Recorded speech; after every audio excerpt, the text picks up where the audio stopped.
So that's emerging news, and I'd be happy to answer any questions. Councillor Alford. I just saw it briefly, so when you say the province stood down on those things, but just for 2019, this is still their plan for 2020 and beyond? Through the chair, great question. We believe that's the case. I think there was tremendous pressure from the municipal sector to make those changes within a budget year, and the hardships that would create from a taxation point of view. So I have every reason to believe that those changes of some sort will occur, but we'll have an opportunity, it seems, to consult before they happen. All right, thank you, CAO Morris. Moving on to correspondence items, we have 6A, a letter dated Tuesday, May 14th, 2019, from Mary Kate Bridson on the topic concerning council's decision-making. Recommended action is for council review. The procedural bylaw that corresponds to this, to any correspondence item under 22C says, notwithstanding the above, any members shall have the right to request any piece of correspondence be read in full at council, committee, or task force meeting. The voting members at that meeting shall then determine the action to be taken with respect to the correspondence. So is there any discussion on this item? Councillor Brennan? Yeah, I think there was a request to read it, so I guess it's up to committee if it's read, but I support Okay, that. so we take a straw vote to read the letter? Sorry, Councillor Dwyer? Thanks. I don't have a problem with it being read, but I'd like us to maybe think about a more coordinated response. Typically, it's the mayor who sends responses when correspondence are sent to all of council. And I think having reviewed Ms. Britson's correspondence, there are some points that are valid and deserve a response to. So I'm wondering if maybe Mayor Pankow could take a chance to respond and answer questions about how the decision was made, and in particular, notes on the code of conduct and how it is applied in this type of application. Mayor Pankow? Sure, I can work with staff to provide a response to Ms. Bridson. All right, excellent. Any further discussion? Councillor Dwyer? I will say, I mean, that's not to say that any of us could not individually correspond with her, and I plan on doing so. So if other members of council wish to provide their personal opinion on the letter, then by all means. But perhaps this is not the forum to do so. All right, Councillor Brennan, did you still want the straw vote? Yeah. Yeah, okay, so we'll go to the straw vote of whether or not to read the letter. All those in favor of reading Ms. Britson's letter at council? Councillor Dwyer and Councillor Brennan, and all those opposed?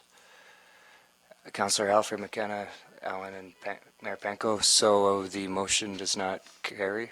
The letter is available to read on the town's website.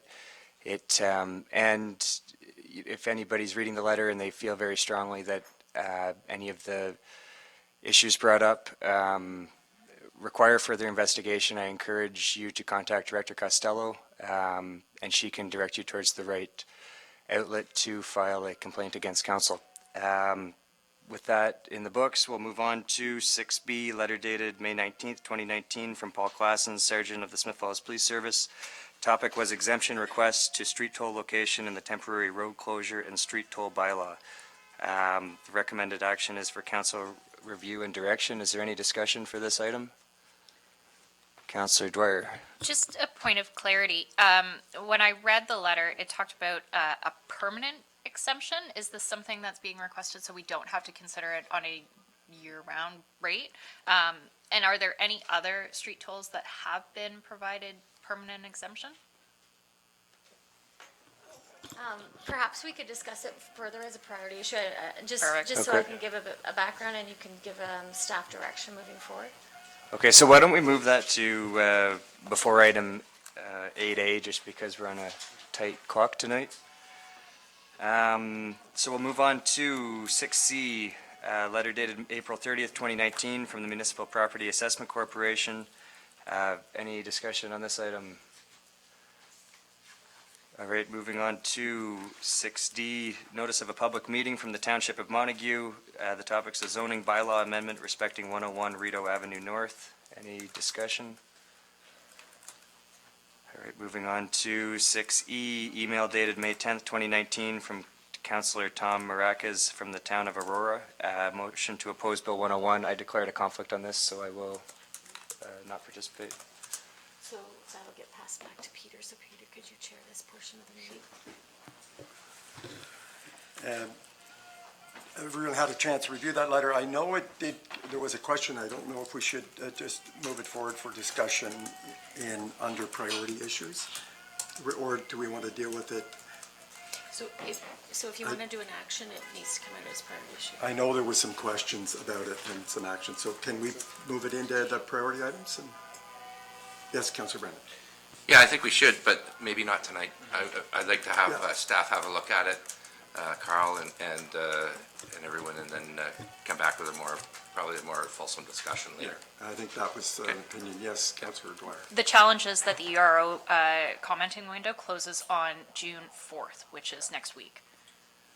So we have a special committee of the whole. Sorry, I had to think of the date. We have a special committee of the whole on Monday prior to council. It starts at 5 o'clock. We could add it then. Okay.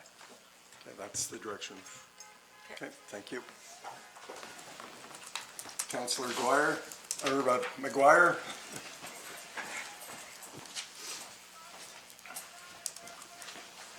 All right, so since we have no in-camera issues, we'll move on to 8AA with the street toll exemption. Deputy Clerk Bennett. Good evening. As you noted, there is a correspondence item from Sergeant Paul Klassen of the Smiths Falls Police Services requesting a permanent exemption to our street toll policy. And just to give you a bit of background, the street toll policy was adopted by the previous council. We had history of different street tolls that took place in Smiths Falls, but we needed a definite record of how we would conduct them. And at the time, we received a bit of feedback from the council of the time, as well as the public. We did have, to answer Councillor Dyer's question, we did have another group of young athletic group that wanted to also hold their street toll underneath Cornelia Court, or Cornelia Overpass. And unfortunately, at the time, we had to deny the request because that group didn't have the visible emergency services vehicles to stop the traffic. There's a blind spot coming off of Union Street, and it was harder for just anyone to have a street toll down there. So that was the rationale why we moved it all up to Beckwith Street. However, they have hosted an event there for 15 years with no issues, and they've requested a permanent exemption from our bylaw that would allow it moving forward, that they wouldn't have to come back each year. Thank you, Deputy Clerk Bennett. Councillor Alford. But we have other, again, you'll know the answer to this, but we have others who have had long-term, or do we have others who have had long-term street tolls? Yes, so our policy states that there's the CNIB that have it in May. I'm just doing this off the top of my head, is June is the Special Olympics group. We also have muscular dystrophy, and then we have the 4th rotating street toll, which this year you granted a cornerstone, and they hosted it in April. So we do have groups we have the groups that we allow, and as I said, all other groups have always hosted it up on Beckwith Street. The Special Olympics have always held theirs down at under the overpass. Thank you. Councillor Allen. Yeah, I'm in favor of this. I think that the rationale for them having it there made sense, and I'm happy to support that yearly. Mayor Penko. Yeah, I'll support the exception as well. I think there isn't another group that have the resources and the traffic management experience, everything that's needed. Plus, I appreciate the fact that there are 4 lanes there, and when there are a number of athletes and everyone else involved, it probably is a safer environment. All right, seeing consensus around the table, can we? So if it's okay with council, next week we'll bring forward a bylaw that will authorize a permanent exemption for the Smiths Falls Police Service and the Special Olympics to host their event under the overpass at Cornelia Court. And that'll be brought forward next week. Excellent, thank you. And their event is on June 10th. I'll give a plug for it. Oh, sorry. June 8th. 7th, sorry. I'm not even giving the proper plug, but it's June 7th, so we'll make sure that the bylaw's passed in time for their event. Thank you. Excellent, thank you.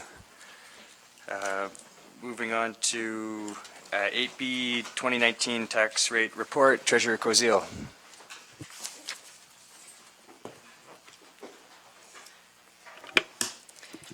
Thank you, Mr. Chair. I'm here this evening to present the 2019 tax rate schedules to Council for approval.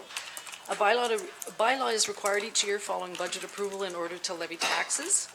On April 15th, Council approved the municipal 2019 levy requirement in the amount of $13,846,202, which resulted in an increase to the municipal tax rate of 1.49. The assessment increase of approximately 1%. Overall increase was equal to the 2018 CPI of 2.4. It is important to note that Council wasn't aware of when we passed the budget that the education school rate has continued to decrease slightly. So that decrease will amount to approximately $15 on the average tax bill. Once processed, the final bills will be prepared and processed and mailed out approximately the first week of June. The final taxes shall be due and payable in 2 installments. 50% of the final levy is due on June 28th, and the balance of the final levy is due on August the 30th. So if you had any questions. Thank you. Any questions around the horseshoe? Councillor Dwyer. Janet, just one, and it's more for information. I noticed that the tax ratio for new multi-res and multi-res is different by almost 100%. Can you explain what the difference is, or why there is such a difference between the multi-res and the new multi-res? That was an adjustment made, I believe it was last year. Any new multi-res was to come in at the same ratio as the residential. And the multi-res was indeed higher, but it was to be brought down to 2. Okay. And sorry, what's the threshold for multi-res? How many units is multi-res? I don't know off the top of my head. Okay. I want to say 6, but I'm not 100% sure. I'd have to get clarification. Okay. CAO Morris. Perhaps just to augment Ms. Kozil's response, the capping at 2 was a provincial policy decision that was imposed on all municipalities, and the definition of a multi-res is anything above 6 units. Thank you. Any further discussion? Seeing none, thank you, Treasurer Kozil. We will move on to award of contract for parking management and regulation study report. Senior Planner Granke.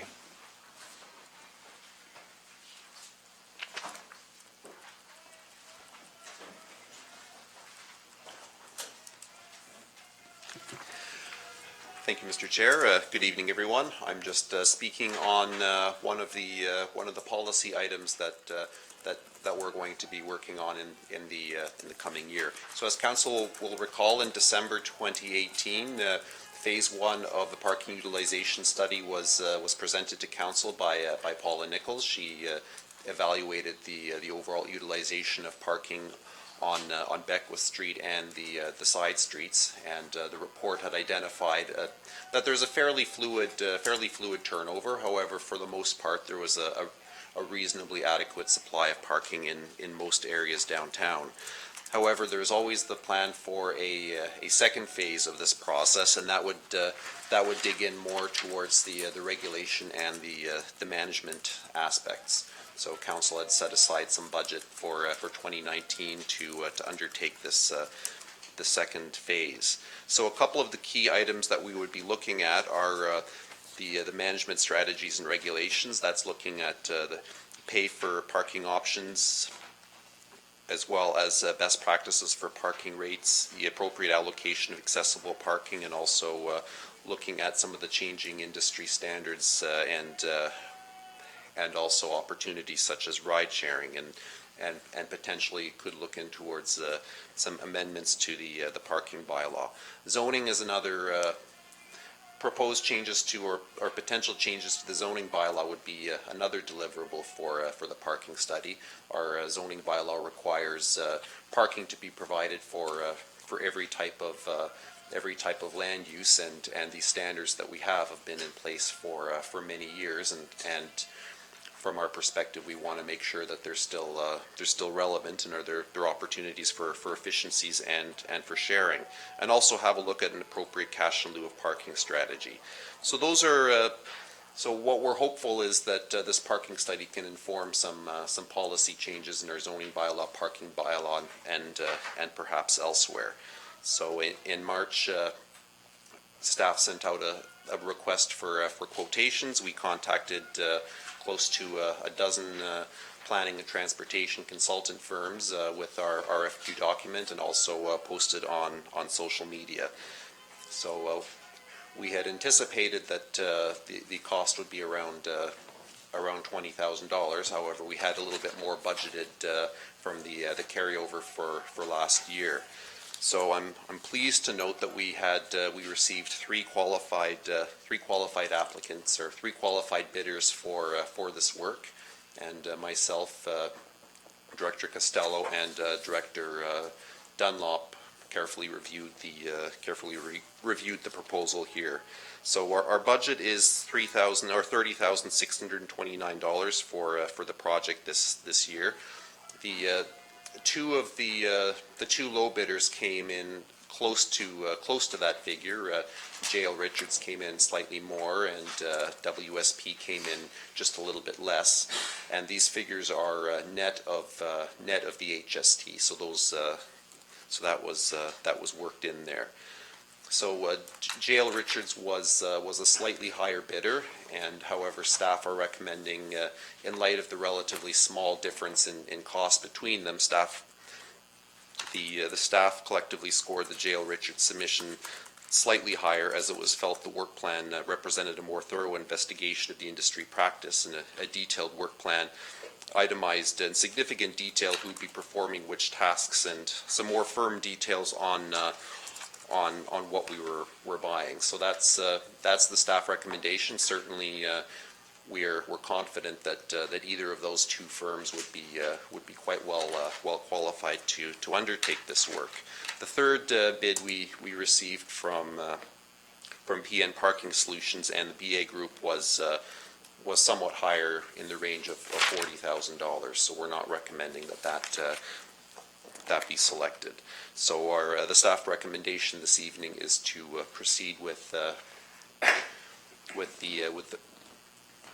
quote offered by J.L. Richards. Great, thank you, Mr. Granke. Councillor Dwyer. Thank you.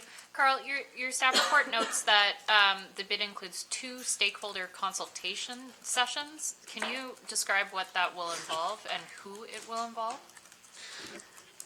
The primary target for the stakeholder consultation would be the Downtown Business Association. So there'd be meetings hosted with the DBA at some point, probably in the summer, and the consultants and town would be assessing from their perspective what the opportunities and constraints are for the parking resource. And sorry, was that a recommendation of limited stakeholder input from the consultant, or was that as per the RFP? Just bear with me a second here. We did ask for consultation with applicable stakeholders as part of the document that went out, and that was what was proposed. But undescribed? Correct. Okay. Thank you. Councillor McKenna.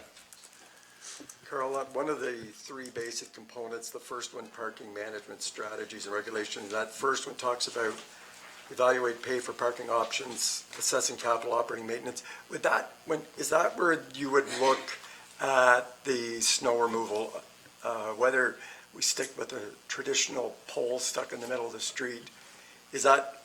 Do we look at because it's not really operating of the parking, but it's actually trying to move snow around them, would that be considered, I guess is my question, our work that you have to do around the parking meter, not necessarily the parking meter?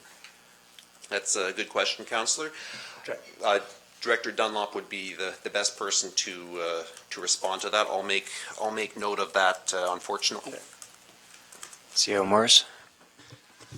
Yes, so great question, and yes, if you look on page 2 of the report, it talks about the first bullet at the top talks about capital operating and maintenance, so that would be considered as an overall cost of that type of parking payment system.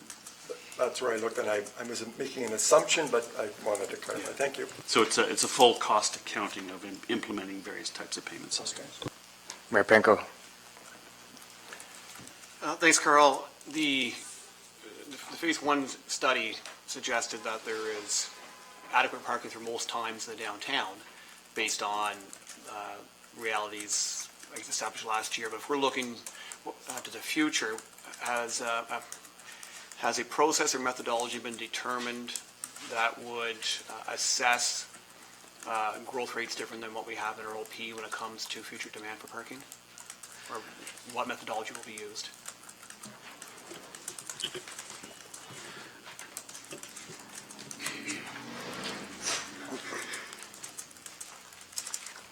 Sorry, in terms of the, in terms of looking at the demand for parking spaces on street or the need for parking spaces off street? Both, looking 3, 5, 10, 15, 20 years, whatever down the road. Just understanding we're a community which is experiencing growth, we'll be seeing more growth. And if the assumptions are based on our OP rate of a very modest level of growth, it may not reflect realities within a few years. So are they simply taking a snapshot based on today's demand, or will they be including a methodology to determine what future needs will be?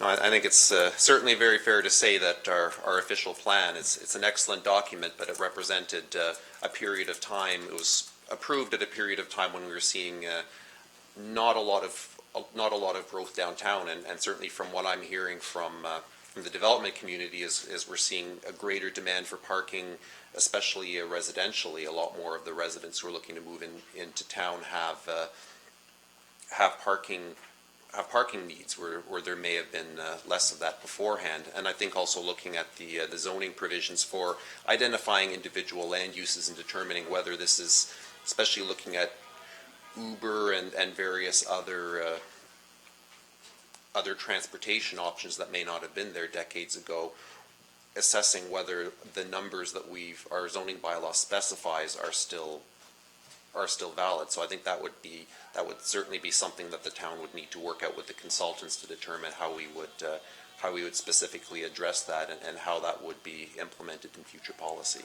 Okay, I'd like to see that. Thank you. Councillor Brennan. Thanks, Carl. The first phase, which looked at the capacity, was done by a different firm than J.L. Richards, right? Correct. Okay, so did they, I guess the continuity there, this is a totally different, and J.L. Richards is highly regarded and that sort of thing. So I guess my question is on the further Councillor Dwyer said with consultation with the business, was there any notion of actually consulting the public, getting public input?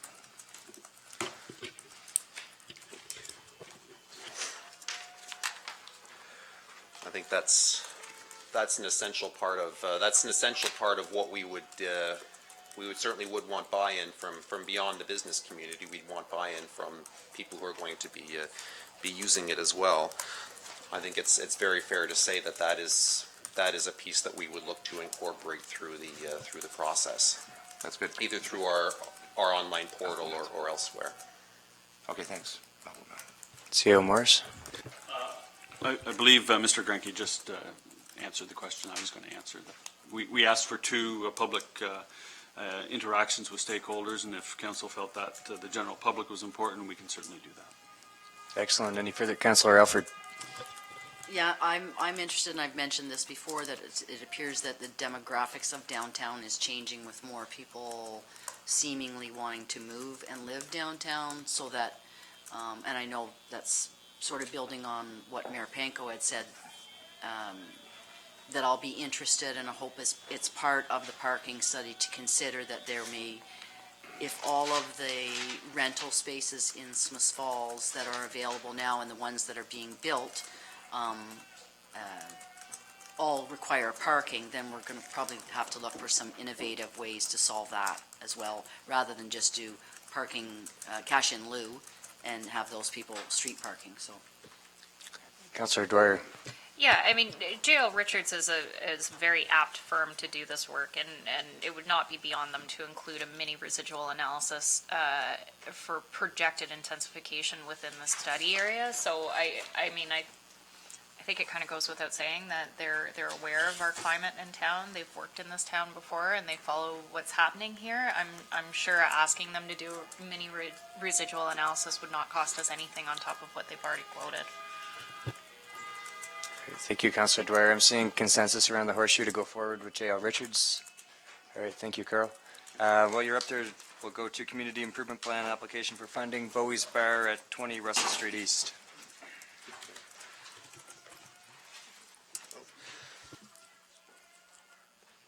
A couple of weeks ago, Council considered and approved a cash in lieu of parking agreement with Pat Maloney, the gentleman who has bought the former Rito Candy Shop property and is looking to redevelop the ground floor into a performance venue and a bar to be known as Bowie's Bar. So Mr. Maloney has also applied to the Community Improvement Plan Evaluation Committee for funding under programs 1, 2, and 3 to accommodate certain interior and exterior alterations to the property. So just to provide a little bit of background, this would be he's planning on using the ground floor of the building. There'd be roughly 1,400 square feet of space there with an anticipated occupancy load of about 70 people. So the space would be divided roughly evenly between the performance venue itself, and he's anticipating renting it out for acoustic and folk music, and then the rear would be the bar facility. So there's the community improvement plan was supportive of Mr. Maloney's recommendation and passed motions to support the project interior and exterior.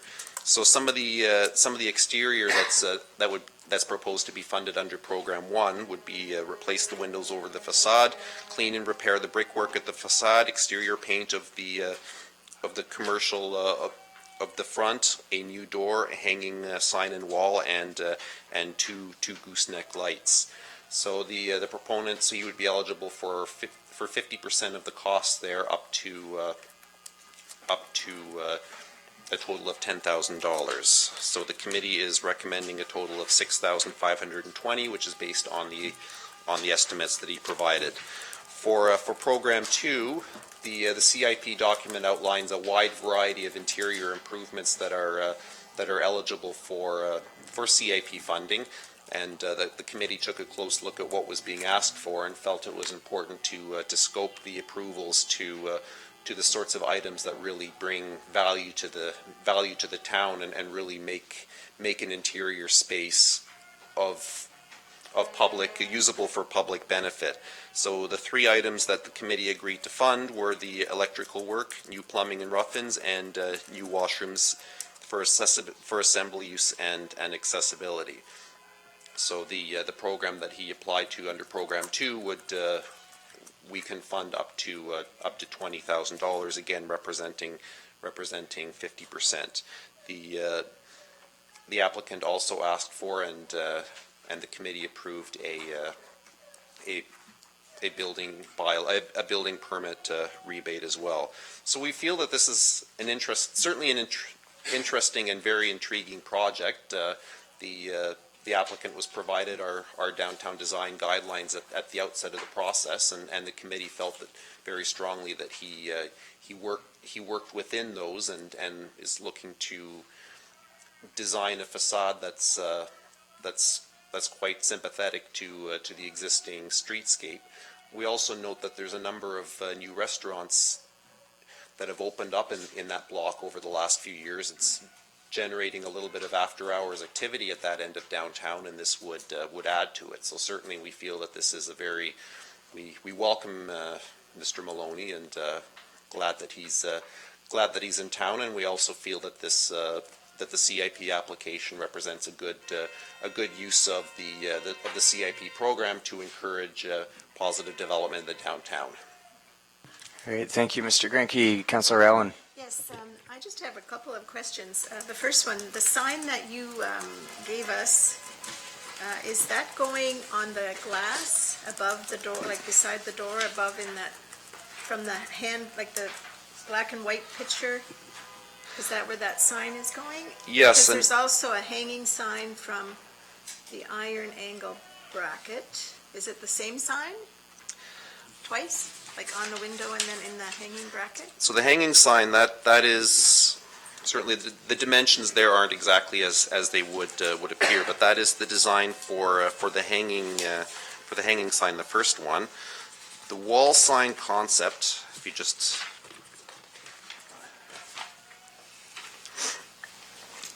Yes, it looks quite similar there. Appendix B in the facade there, it shows the bowies right above the main window underneath one of the gooseneck lights.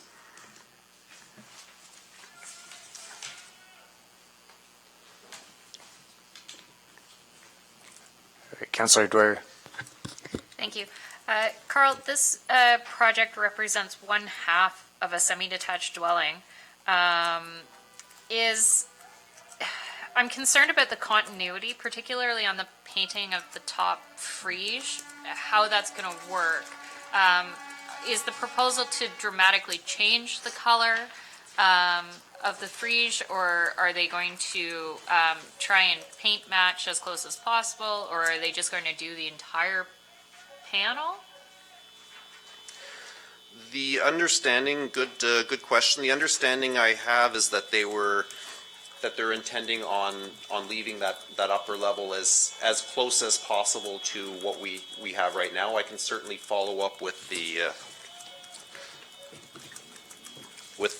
proponent for greater details. I'm wondering if perhaps there's opportunity to follow up with the owner of the property next door to see if they too would be interested in filing an application to continue the project, so that at the end of the day you get a cohesive facade that has been upgraded rather than just drawing the dividing line halfway down the middle. I was pleasantly surprised in the report to see the built reserve that we have for CIP funding. So if there's opportunity to kind of add on projects along the street, that might be something that we want to take advantage of and spur the momentum. Excellent point. And certainly as a recommended condition of, if we were to approve this funding, we can require that the painting be, that aspect be painted in a similar color to what we have now. But certainly I can follow up to see if there is an opportunity to work with the abutting property owner. Yeah, no, just to clarify, I don't want to dictate what paint color the owner is picking. If they want to pick something different, that's great. But what I would like to see is that perhaps they work collaboratively. If the other property owner doesn't want to come on board, then I don't want to hinge the approval here on collaboration there or dictate color. I don't want to play the game of dictating color in town. All right, Mayor Panko. Yeah, as a former owner of this building, it's great to see it being revitalized and repurposed the way it is right now, or as being proposed. It's quite a contrast right now in the two facades, so I think Councilor Dwyer has indicated it's nice to see them more consistent, but I think in many ways it will be more consistent than what we've seen else, because it's such a contrast. I just think it's a good use of CIP funding. It's a core of our downtown. It's a heritage building, and this fits my requirements, so I support the recommendation of staff. Councillor McKenna. Yeah, I'm supportive as well, and I may have missed it in your report. I know there's money for accessible washrooms. Did I miss the accessible entrance, or in either the front or the back?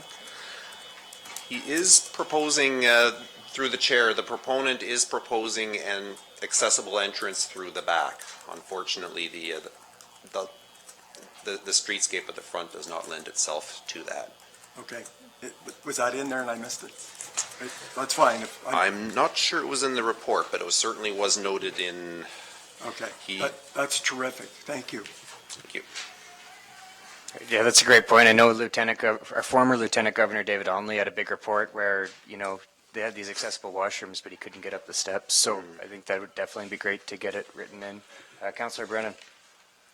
Thanks, Carl, and yeah, I support this too wholeheartedly. Just to be clear, the proponent is making a substantial investment of his own funds as well. and showing some confidence in the town, which is commendable, and that's why it's good to be supporting. Can you, just for our edification, I'm pretty sure I know how this works, but good for everyone in the audience and listening, how the money flows. It's just not a check written, and there's some accountability attached to it as well. Am I right? Correct. Yeah. So when, if we're approving the funds, the community improvement plan document outlines when the funds get dispersed, and I believe for program 1, we disperse 10% at approval, but the remainder is administered through funding agreements. So program 2, for program 1, a certain portion is released once the applicant has completed a number of the items that we've requested, and then we need receipts just to confirm. So just because if we approve, say, $6,500, if 50% of the work ends up being less than that, then that's the amount that he would be getting back. And likewise for program 2, we inspect the property to make sure it was done in accordance with the agreement, and when we release based on on how much it cost him. Any further, Councillor Calvert, Student Councillor Calvert. This was just for Peter. They referenced the accessibility on page 11. All right. Any further questions, comments? All right. Thank you, Mr. Grenke, and everybody on the CIP team. So we'll get that added to next week's council meeting. Moving on to E, Strategic Plan, Confirmation of Strategic Initiatives and Action Plan Report, CAO Morris. Thank you, Mr. Chair. We are delighted to present to you the draft, the most recent draft of the strategic plan initiatives. So perhaps I'll provide a little bit of background to explain how we got to where we are.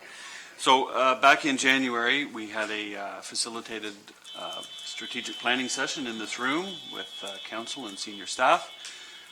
From that, 6 priorities were identified, and a host of initiatives, approximately 34, were identified in that session, so it was very, very productive. Following that, we had a public meeting at the Memorial Center. We had about 100 people show up and participated in a presentation and a two-way dialogue, so we got lots of feedback from that process. We also launched our new community engagement tool called Speak Up Smith Falls. This was one of the first items that we went out to the public with. We got great comments on that, and I reported back to you on March 20th with the outcome of that interaction. Subsequent to that, we had a facilitated session with staff on April 1st. We had 26 or 7 staff attend that session.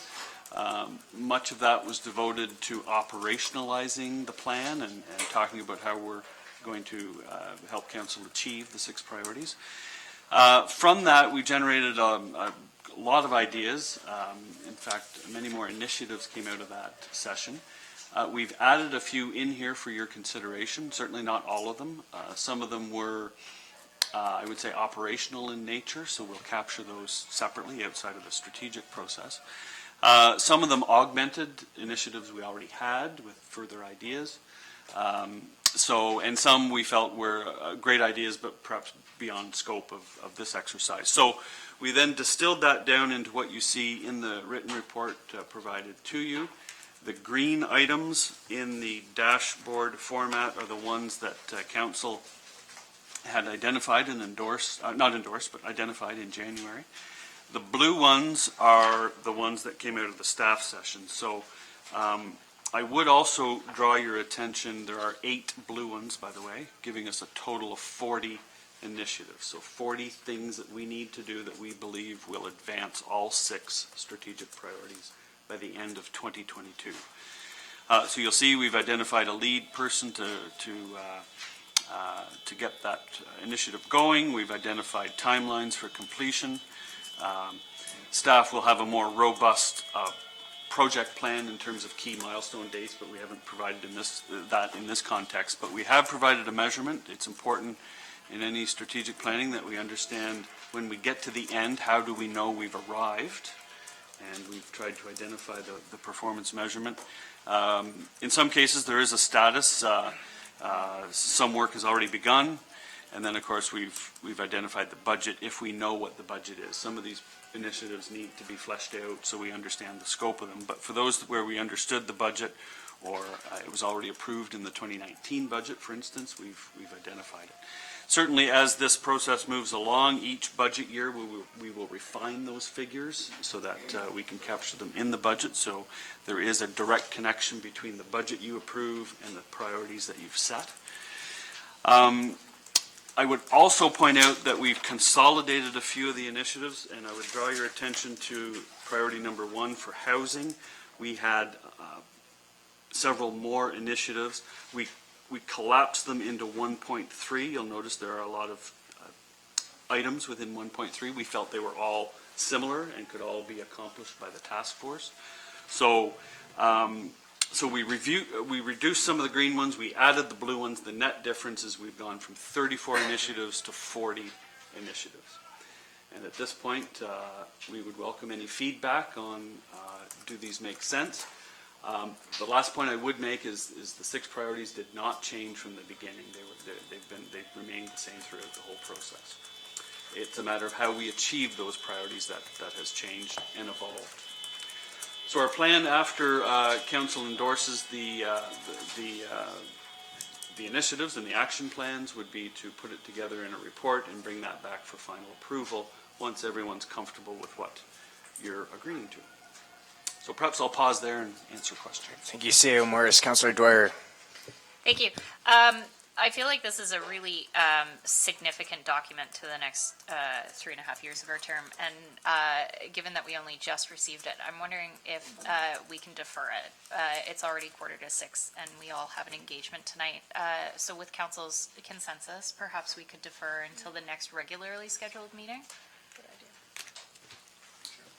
I'm glad to see the other side of the table had already achieved the same consensus we had, and that we would defer this tonight because we only got it Friday, and I would like more time with it for sure. It is an important document. Mayor Panko. Yeah, just suggest if there's obviously any feedback from individual members of council in the meantime to get that to staff so that it can be formulated and discussed and digested in time for the next discussion. Understanding that many of these things are fairly time sensitive, and obviously we have an ambitious plan. We want to get working on that as quickly as possible. Councillor Brennan. No, I'm fine with that. I do have questions, but Councillor Alford. Could we set a timeline then to get our feedback, like within a week, 2 weeks? What would be acceptable to council to make sure that everybody is heard and gets their questions across? Councillor Dwyer. Well, I think if we aim to bring it back at the next regularly scheduled meeting, so aim to have your questions into staff, the Monday prior to that? So 7 days to get comments in. All right, Councillor McKenna. Yeah, I support the suggestion. I just wanted one bit of the background that CEO Morris wanted probably to mention was that this builds on the previous plan. We didn't start from scratch. There was a good plan in place. We tweaked, we added, and as any good strategic planning process goes, we didn't throw everything out and start over. We built on that, so I think it's got great opportunities here. All right, thank you. So we have an action item, I think. June 10th, it will come back up to Committee of the Whole. Moving on to F, award of contract 19-PW-009, 2019 pavement marking program. Is anyone talking on CAO Morris? Thank you, Mr. Chair. Director Dunlop's away this evening, so I'll tell you what I know about this one. What's important here is that this service was subject to a service sustainability review, and from that review, council at the time decided to contract this work out. We used to do it in-house. I won't go through his whole service review, but we had very old equipment that needed to be replaced, and it didn't make sense to make that kind of capital investment. So what we've done is last year was the first year we went out to the market, and on page 2 of the report you'll see a summary of the bid from last year. And so this year we got 2 bids. One was almost within budget, the other was significantly above. We're satisfied that the low bidder can do the work. We've done references on them, and the recommendation is to award it to Western Signs and Line Painting Limited. All right, thank you, CEO Morris. Any discussion? Everybody in favor of awarding the contract, seeing consensus around the horseshoe, I think we can move forward with that at next week's council meeting. So last but not least, item G, Beckwith Street delegation / public meeting. Councillor Brennan. Thank you. This won't take very long. I just put this on the agenda, and as a little history, on April 11th, tender was received for the redevelopment of Beckwith Street. Was way above expectations and forecasts. On April 15th, Committee of Whole had a discussion led by Chair Councillor McKenna on the purpose of a public meeting. At that time, it was decided by the majority that there would be a pause on delegations and public consultations until we heard back from Director Dunlop, which we heard back the following week. So in the last, that's 6 weeks that we've paused. And there's 2 delegations, I believe, that had applied to come to talk to committee the first part of April. We're approaching June now. So I think that we need to give staff direction and the people that are asking to come talk to committee some sort of idea of what committee's thinking about hearing from them and hearing from the public other than what I'm hearing right now. So I'll open that up. I'm in favor of going forward with both of those things. And I think that the climate would change dramatically if we would open up a little bit here. And so I'll put it out to committee. All right, thank you, Councillor Brennan. Any discussion? Councillor Dwyer. Where to start? First of all, I'd ask for some clarity from CAO Morris on the procedural bylaw and how it pertains to delegations. My understanding is that anyone can file a delegation request, and so long as they themselves have not spoken on the topic, then, and scheduling provided, that they could come. So long as we don't have someone who they themselves personally come back and speak reoccurringly, then there isn't really any guidance on refusing a delegation. Is that correct? Through the chair, that is correct. So it was council that made the decision most recently to eliminate duplication. And our interpretation of that was even another speaker, another delegation talking about the same subject was something that was not necessarily what council was looking for. So Okay. the idea was to spread out the topics to Got hear. it. So procedurally, did we pass a bylaw interpreting that provision or adding an additional provision to the procedural bylaw, or did we do that through resolution that would solidify that in some way? Or was it simply a discussion around the horseshoe at a committee of the whole? I'm looking at our Director of Corporate Services. I was away at that time, but I don't think we amended the bylaw. No. I think council simply passed a resolution. Did we pass a resolution?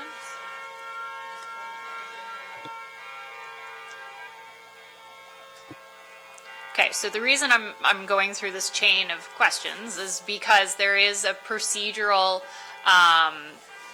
bylaw that we do follow, and there are terms in which we can make amendments there too, and should we choose to do it, then delegations is off the table if we have followed that process, unless we're going to pass another resolution, which I don't gather that there's going to be support for, which leaves us with the only option being a public meeting, which is something that I have wholeheartedly supported because I think it consolidates the distribution of questions and comments and thoughts into a single format, so that rather than continuing to receive week after week correspondence items, that we can do so in one single meeting.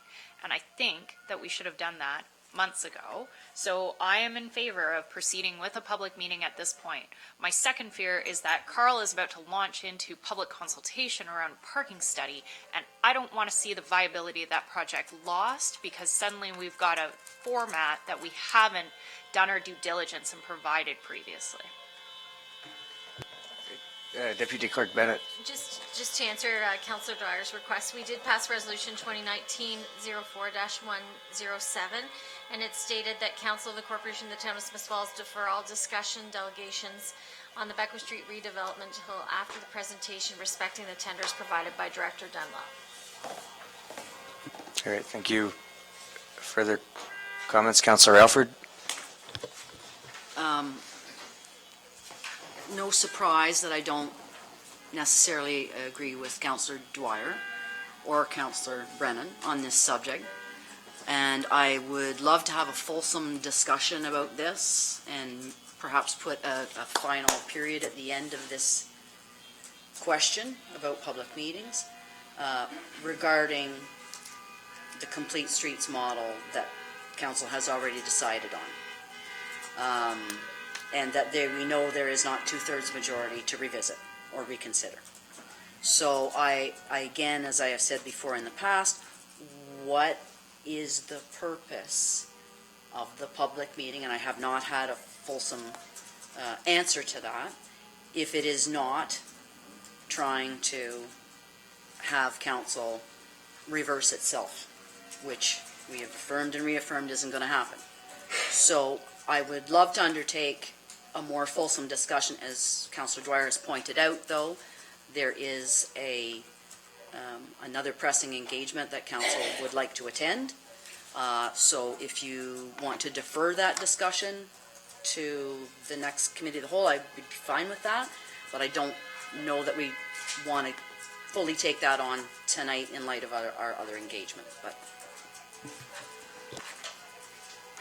Any further discussion? Mayor Panko. Well, I agree it's something that's simmering out there, and that's something that we need to address again. But I think, like Councillor Alford, I mean, the engagement starts in 7 minutes. I'm emceeing the event.